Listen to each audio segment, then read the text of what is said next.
Coucou à toutes, j'espère que vous allez bien. Donc aujourd'hui on se retrouve dans une petite vidéo pour vous expliquer ce que c'est que l'embossage, puisque beaucoup de personnes m'ont demandé ce que c'était que l'embossage.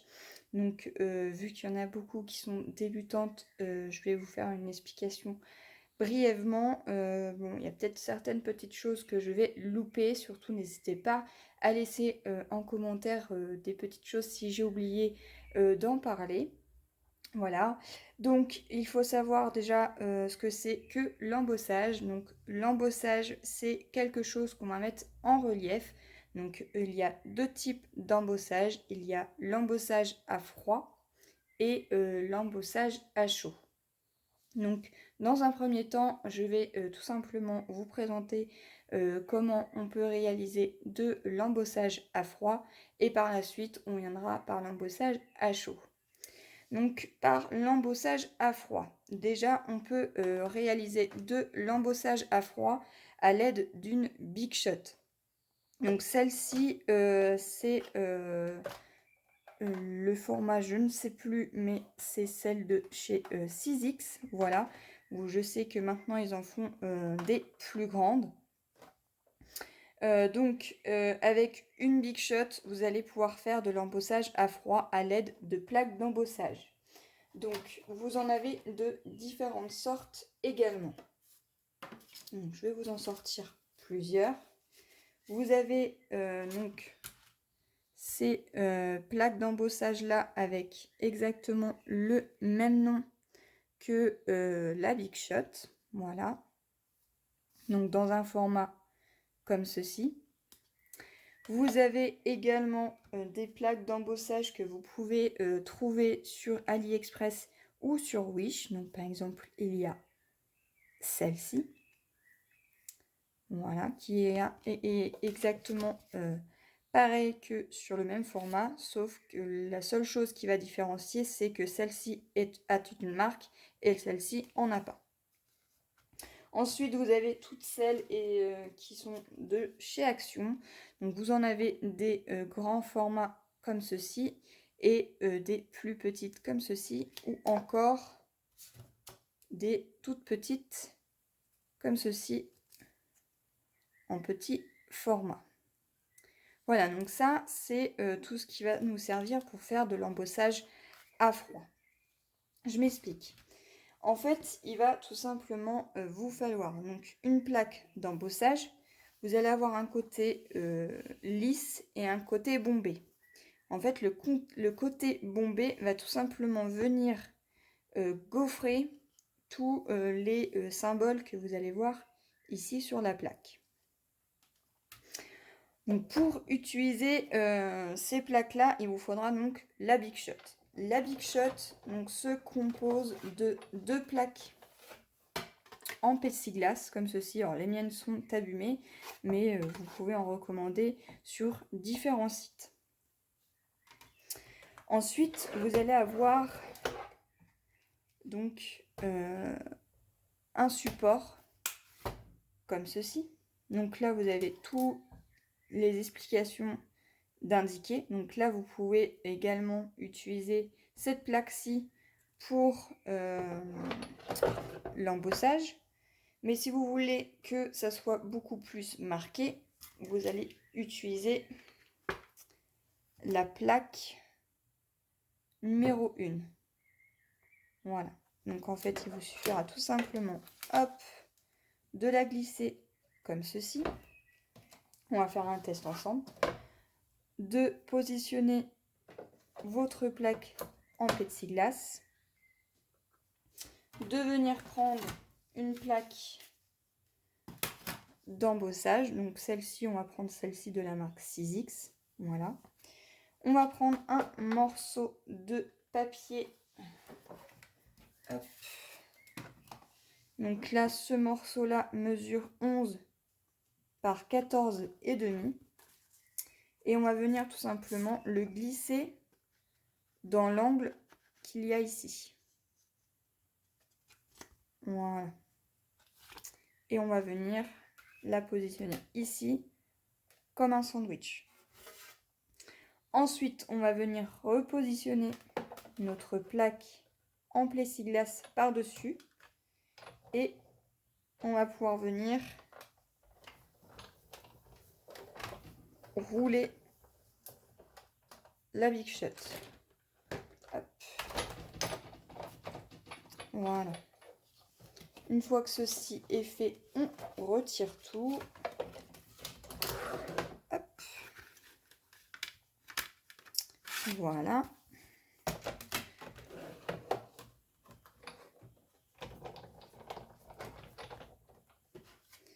On enlève et vous avez votre papier qui est donc embossé. Donc ça, c'est tout simplement de l'embossage à froid. Je sais qu'il existe également des perforatrices qui font de l'embossage à froid. Et vous avez aussi un outil de la marque Fiskars. Alors je ne saurais pas vous dire le nom, je ne m'en souviens plus. J'essaierai de le retrouver et de vous le notifier quelque part par ici. Et également de vous mettre une photo quelque part par là. Voilà, donc ça c'est pour l'embossage à froid. Ensuite, on va donc parler de l'embossage à chaud. Donc pour l'embossage à chaud, il va vous falloir déjà, donc on va déjà se munir d'un papier, n'importe lequel. Moi, je vais prendre du blanc. Il va vous falloir également donc d'un heat gun. Donc c'est un pistolet à air chaud. Il en existe de différentes marques. Celui-ci, moi, c'est de la marque Dovecraft. Vous en avez de la marque Ranger. Donc c'est celui qui vient de sortir, qui est beaucoup plus silencieux que celui que j'ai en main. Et vous avez également le même, dans le même style, qui est de la marque Stampin' Up. Donc il va vous falloir ceci. Il va vous falloir également donc de différentes poudres à embosser. Donc moi j'ai vraiment que ceci, j'en utilise vraiment pas beaucoup. Donc vous en avez dans différentes marques. Là par exemple j'ai la couleur blanche de la marque Artemio. Voilà, donc vous en avez aussi en gris. Donc là tout cela c'est ceux de chez Artemio. Voilà, donc là j'ai la silver, la black et la couleur clear. Celle-ci, je vous ferai un test, mais pour vous présenter ce qu'on peut réaliser avec, puisque la couleur clear, c'est une poudre embossée de couleur transparente. Voilà, et vous allez aussi avoir des poudres embossées comme ceci, de la marque Aladdin. Voilà, donc celle-ci, c'est la couleur cuivre. Vous allez aussi trouver ce style de crayon. Donc c'est un crayon pour l'embossage. Il en existe dans différentes marques également. Moi, celui-ci, c'est le Emboss Dual Pen. Donc vous avez une mine plus fine et une mine plus épaisse. En soi, ça, vous pouvez vous en servir si vous voulez écrire un petit sentiment. Mais vous pouvez également vous en servir pour tout ce qui est petite découpe et si vous voulez que votre découpe soit embossée. Donc vous pouvez utiliser ce style de petit crayon à embosser. Ensuite, moi, j'ai un petit pinceau. Je vais vous expliquer pourquoi j'utilise un petit pinceau. Tout simplement parce que j'ai une petite coupelle pour pouvoir mettre à l'intérieur tout ce qui est poudre à embosser. En fait, je tamponne, je mets ma poudre et j'enlève l'excédent. Et j'enlève ensuite à l'aide d'un pinceau le reste qu'il y a. Si vous n'avez pas ceci, ne vous inquiétez pas, vous pouvez tout simplement prendre une feuille de papier, la plier en deux et tamponner et ramasser l'excédent de poudre comme ceci. Il va vous falloir aussi, donc c'est un petit coussin antistatique. Donc je ne sais pas si, hop, vous allez voir, voilà, ça fait de la petite poudre comme ceci, voilà. Donc ceux-ci, vous pouvez les trouver sur différents sites de scrapbooking. Vous pouvez également vous en fabriquer maison à l'aide de tissus. En fait, c'est tout simplement du talc, mais vous pouvez aussi vous en faire avec de la maïzena. Il me semble que ça doit être ceci. Voilà, donc on va avoir besoin de ceci. Et on va avoir aussi également besoin d'une encre à séchage lent. Donc moi j'utilise celle-ci, donc la Versamark. Mais si vous n'avez pas de Versamark, je vais tout simplement vous présenter qu'avec la Versafine, on peut aussi également y faire de l'embossage. Vous avez aussi d'autres marques de pads pour l'embossage. Hein.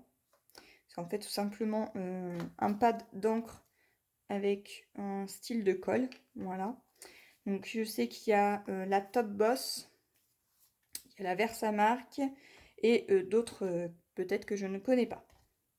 Voilà, mais moi en l'occurrence j'utilise ces deux-ci et surtout celle-ci. Donc il vous faudra ceci et ensuite des tampons. Donc ça peut être des tampons en caoutchouc, des tampons clear ou des tampons bois. Donc, avant de tamponner, il va déjà vous falloir y mettre de la poudre à embosser sur la partie de là où vous voulez que ça soit embossé. Ensuite, il va vous falloir donc... hop, moi je vais prendre un bloc acrylique et on va sortir un tampon. Voilà, donc j'ai pris mon petit tampon. Donc je vais le tamponner avec de la Versamark. Comme ceci. Je le tamponne là où j'ai mis la poudre antistatique. Voilà. Donc là, je vais essayer de... Voilà, vous voyez l'encre un petit peu. Je viens le positionner et je vais tout simplement prendre la silver. Voilà, donc ça, c'est de la poudre comme ceci. Et ça va tout simplement venir se coller au niveau de la colle. Voilà ce que ça donne. Je vais ensuite donc récupérer mon excédent de poudre. Voilà.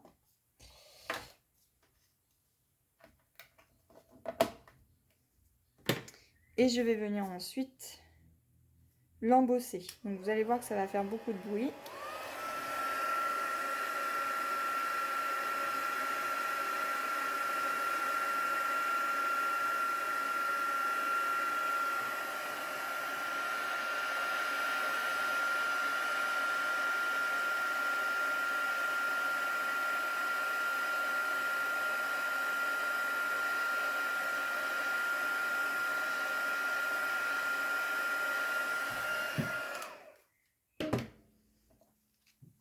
Voilà ce que ça donne. Et vous voyez que là, on voit tout simplement un relief. Après, rien ne vous empêche de faire un côté où c'est beaucoup plus bombé si vous utilisez la stand plateforme. Donc il vous suffira tout simplement dans votre stand plateforme de positionner un tampon. Donc, le tampon par exemple celui-ci. De le tamponner une première fois. De mettre de la poudre embossée et de venir le retamponner encore une deuxième fois par-dessus et de revenir y mettre de la poudre et de revenir à chaque fois le sécher. J'espère que ce que je raconte c'est clair parce que j'ai l'impression que je bafouille un petit peu, hein. Donc on va ensuite essayer avec la Versafine. Donc on va le tamponner.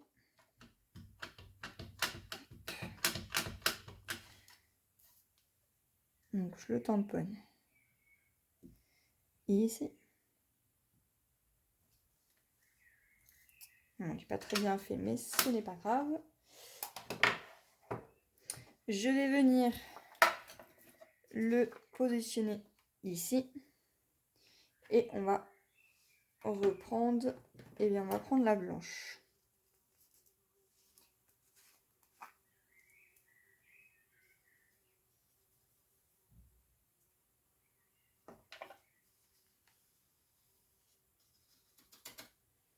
Et vous voyez que là, ça l'a totalement recouvert.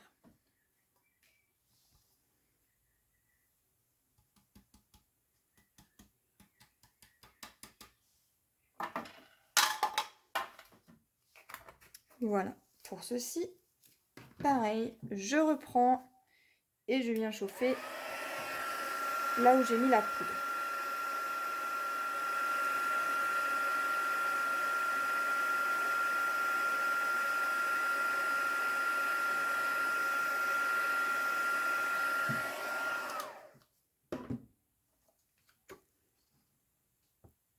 Et voilà.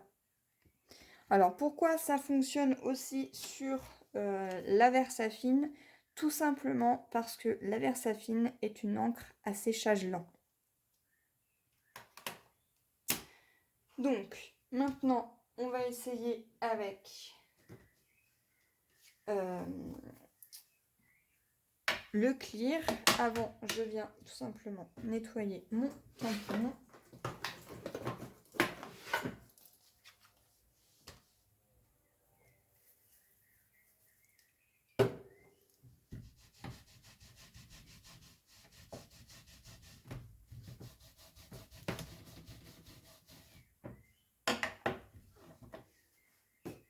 Comme ceci.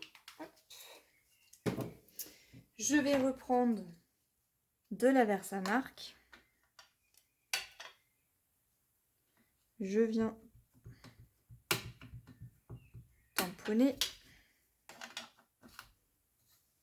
Donc là, hop, on n'oublie pas le coussin antistatique.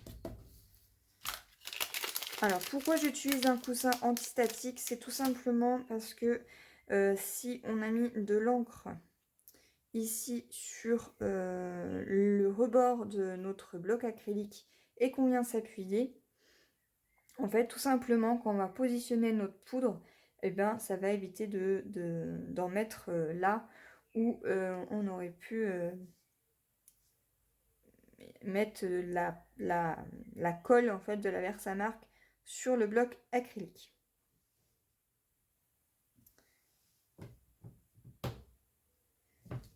Donc là, voilà. On va utiliser donc la poudre embossée clear.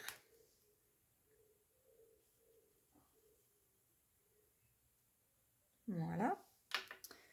J'enlève l'excédent de poudre. Comme ceci.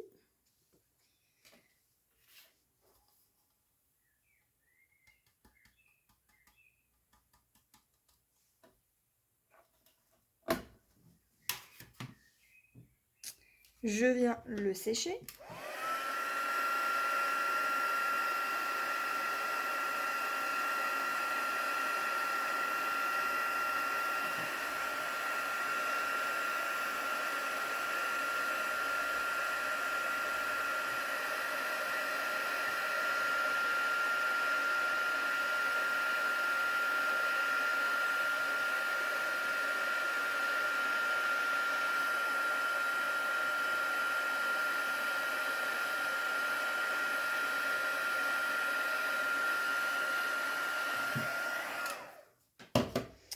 Voilà, donc là vous allez voir l'effet transparent. Et vous allez voir qu'on va pouvoir venir jouer avec de la couleur. Donc là, en l'occurrence, je vais utiliser donc la Distress Oxide.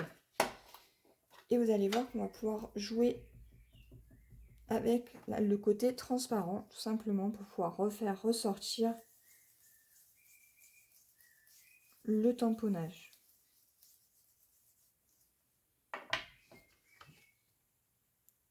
Voilà, vous voyez.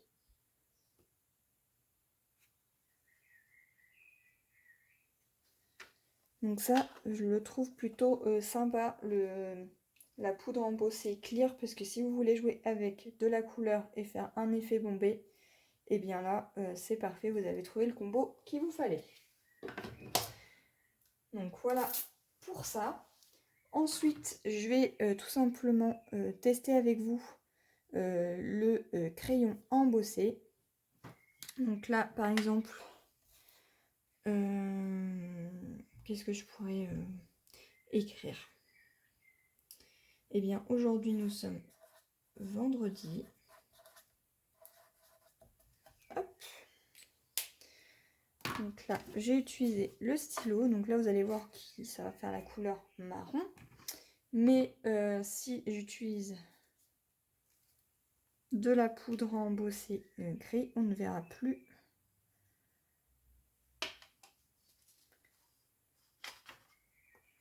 le côté marron.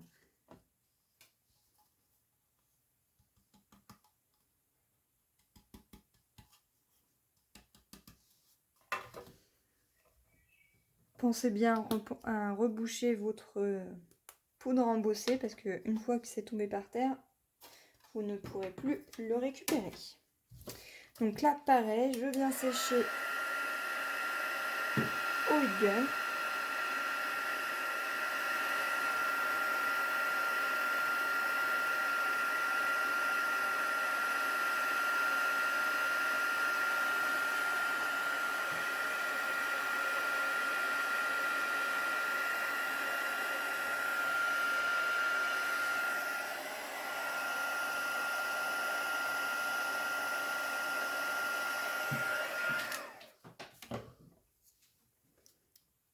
Et voilà.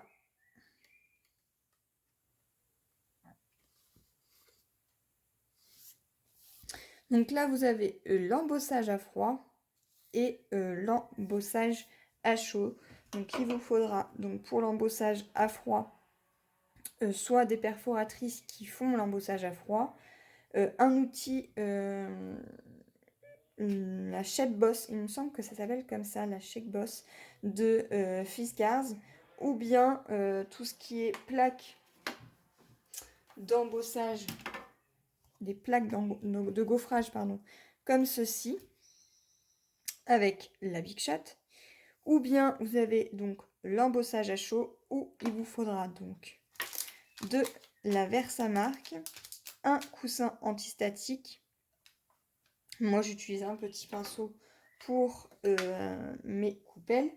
Il vous faudra également de la poudre à embosser, un petit stylo si vous le désirez, ou bien encore avec de la Versafine et sans oublier le heat gun parce que sans ça, vous ne pourrez pas sécher la poudre à embosser. Voilà les outils qu'il vous faudra pour l'embossage. J'espère que cette vidéo aura été brièvement assez claire. Si j'ai oublié des petites choses, je suis vraiment désolée. N'hésitez surtout pas à le dire en commentaire, hein, ça peut toujours aider les débutantes. Voilà, donc moi je suis pas non plus professionnelle. Donc voilà, j'espère que cette petite vidéo vous aura plu. Si c'est le cas, n'hésitez pas à mettre un petit pouce en l'air, à laisser un commentaire. Et moi je vous dis à une prochaine. Bye bye!